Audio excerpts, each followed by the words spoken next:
So this happened in April, where these two future doctors slash lawyers were just, minding their own business, walking down the street, spitting loogies on the sidewalk, whatever it is you do in Seattle.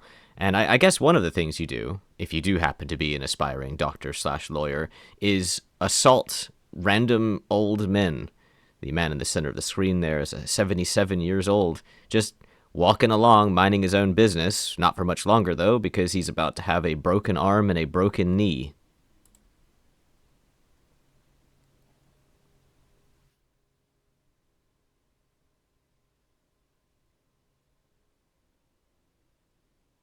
I mean, what the hell?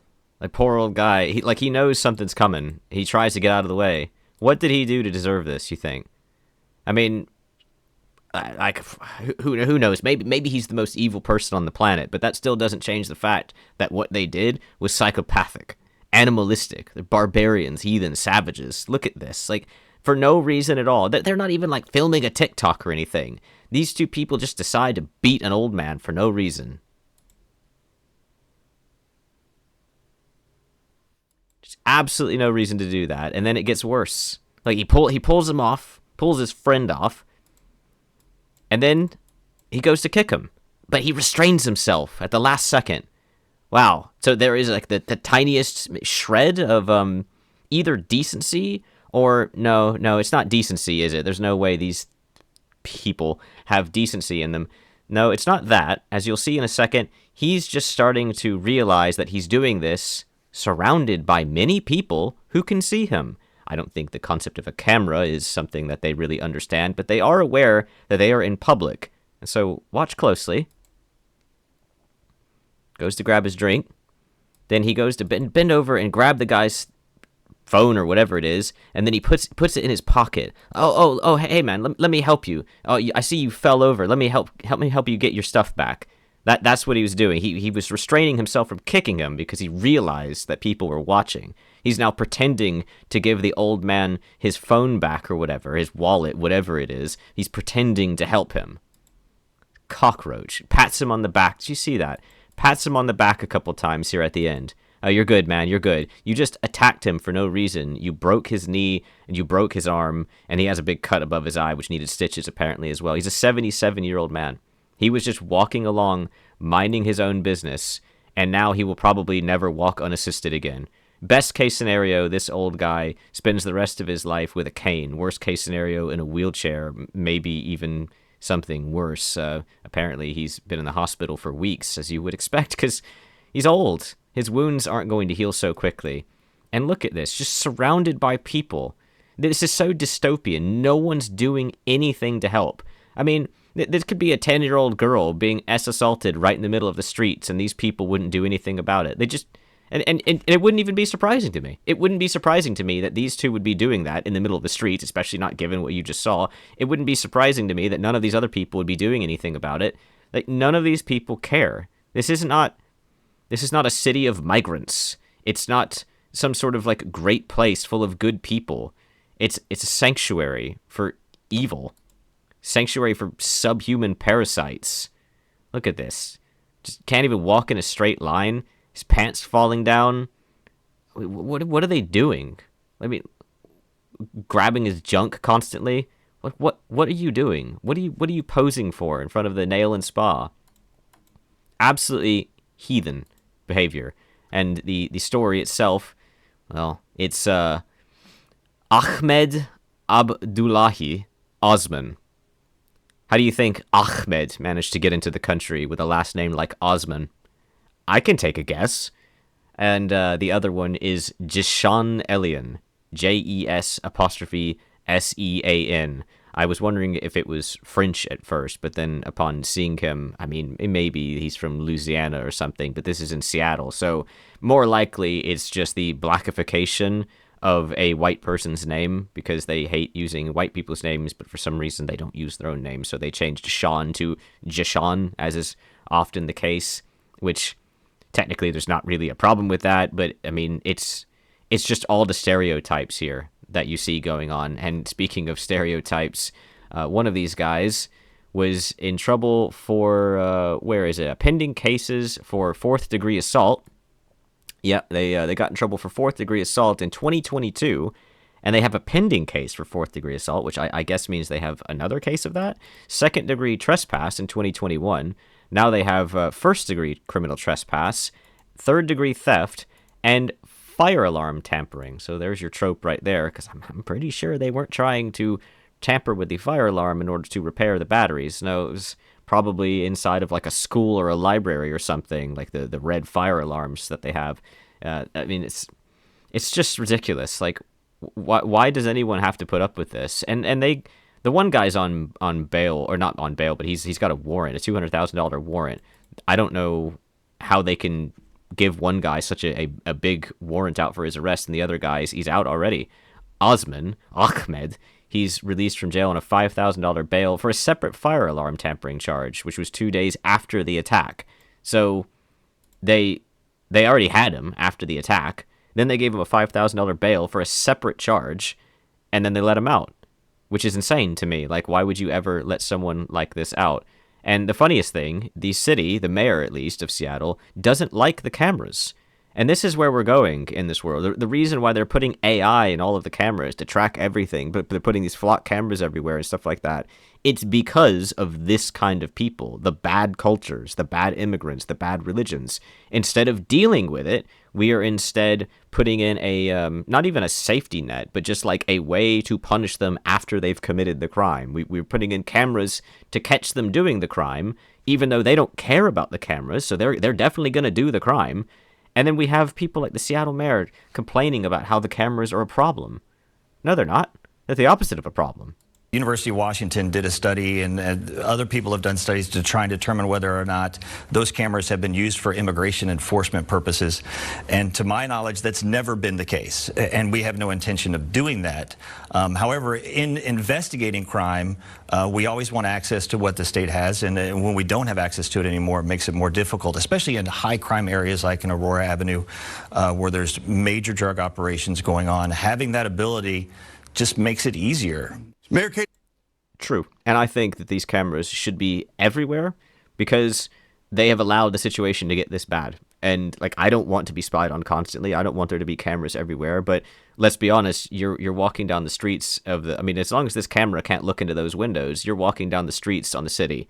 Like, what are you doing on the streets in the city that you're afraid of the government seeing you, really? Like, that, I mean, that's the way I look at it. And it's just gotten so bad that there's no other choice. Like, no one really wants it to happen, but I think it needs to happen. You need to fix the problem, and the problem cannot be fixed if you get rid of all the cameras and you get rid of all the police and you get rid of all the prisons and you let women and their simp soy boy obedient slaves, the weak-willed spineless men who do everything a woman wants them to do. If you let them protect all of the immigrants and protect all of the bad cultures and say that, well, you know, we're all just one big dysfunctional family and we need the guiding hand of feminism to make us happy. As long as you have that going on, nothing's going to be fixed. It's just going to get worse and worse and worse.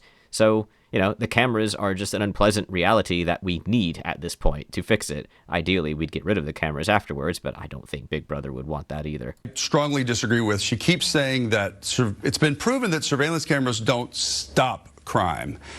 That's not the point of them, is it? Duh. It isn't, but I would also dispute that because we're not the only ones that watch the impact of this. Someone else watching that video that thinks about going out and punching some guy on the street is going to pause and say, is there a camera here? Not these two. And not most of the people like this. This guy is surrounded. They're surrounded by people in the middle of the street. There's cars driving by. They can't even keep their pants up. They don't know what a belt is, for Christ's sake. The dude's hawking loogies on the side of like just on the walkway. I mean, so I think it does have a deterrent effect, but more importantly, the ultimate criminal conviction and putting those people behind bars that commit the crimes certainly has a deterrent effect. And if we don't have the access to the video images, we can't catch them. And that's what they want. That's what the left wants. They don't want them caught. Well, here's just a quick, keeping up from that, but there's no audio for that. Keeping up with this is just a little bit of the actual cop cam, so you can hear what the defendants themselves say. Did you hit somebody over there? No, sir. Are you sure? I'm positive. Because there's about 3 people that pointed you out. With the pink shirt? 3 people pointed you out. I bet a lot more than that saw it as well. But again, they don't care. So why the cameras aren't going to stop them? The stupid mayor thinking that the cameras aren't going to stop them. I do find it funny how many things happen in and around restaurants recently. You can see they're under the awning of a McDonald's here, which even though both of these guys should be rotting in prison for the rest of their lives, we're at least sure that they will be rotting in a McDonald's for the rest of their lives. No, I don't know. I'm just telling you. Hey, between me and you, Yeah. my sister, she's the senator of Minnesota. Okay. Oh, his sister's the senator of Minnesota. Okay. So let's do this. I respect the law. I'll tell you that. While being Visit Rwanda. Mr. Visit Rwanda written on his shirt. I respect the law. I'll tell you that. Right. walked back to the patrol car, he told the officer he worked for the state and hinted he had connections in city government. You know Katie? Yeah. Yeah. So is respecting the law lying to them and trying to threaten them with your political connections? Is that what respect is in Rwanda? I mean, I don't know if this guy is from Rwanda, but does it really matter? Okay. The mayor. Yeah. Thank you. That's it. That's almost it. That's my last word. Osman was released just 2 days later because detectives needed time to investigate, including obtaining this video and interviewing the victim in the hospital. You didn't actually need time to investigate. That is the biggest drawback with America right now. It's like, I mean, I guess the things that make bureaucracy slow are the biggest drawback, because like if people who had a brain were in charge, then the bureaucracy wouldn't be slow. But it's just like a cascade failure. But we have such slow moving limbs for our justice. Like, everyone knows what needs to be done here, and no one can even say it. Like, this is from Fox News. Like, the state, come on, it's Fox News. They know what needs to be done, but they can't say it because they'll get canceled. Now that he has been formally charged, he has a felony warrant for his arrest, with a bail set at $200,000 once he's in custody. I find it ironic that that guy's walking with a limp as well, considering that he just gave someone else one. Body cam video also shows the second suspect, Jes'Sean Elion. He wanted to get his cell phone that fell on the ground. He wasn't detained there because at the time of Osman's arrest, officers had not seen the surveillance video of the attack. And It doesn't matter, man. It doesn't matter. You should just be able to detain him as he is party to a crime. He's a friend. He was there. All of these other people saw it. You should be able to detain him long enough to get the footage for this camera. How many years does it take to get the footage from this camera? Seriously. I mean, why is everything compartmentalized and run by monkeys? It's ridiculous. Like, this should all just be snap, snap, snap, instantaneous, the end. Like, this is like so open and shut. I don't know why we have to deal with this crap. And then who knows what happens? Like, the one guy's still running. God knows if he's ever going to be caught, or what he's going to do before he's caught, for that matter. And then what happens when he's caught? He'll probably get a slap on the wrist. Seattle, the mayor doesn't even want the cameras there to catch these. They wanted these guys to get away with it. I mean, why must we suffer this? And why is it being protected, no less? Like, it's not even just that it exists, it's that people are protecting it. I don't know. What I do know is that I'm glad I don't live in Seattle. And if I were any of these other people just wandering down the streets, I would feel like this is terrorism. I mean, I do feel like it's terrorism. I think that just walking down the street and having random men beat you and break your bones and your joints is terrorism. And I see all this stuff. No one ever classifies this as terrorism. Why not? Why is this not considered terrorism? Do they not live in terror? Are all of these people not terrified now to simply walk down the sidewalk in Seattle? Like, shouldn't they be? This is terrorism as far as I'm concerned. They should be tried as terrorists. They should be punished as terrorists. Anyone who does stuff like this, like, you fix this problem so quickly. All you have to do is classify all of these people as domestic terrorists and try them as such and punish them as such. And suddenly, once you have proper punishment, then everything goes away. Just like that. Very easy, very simple.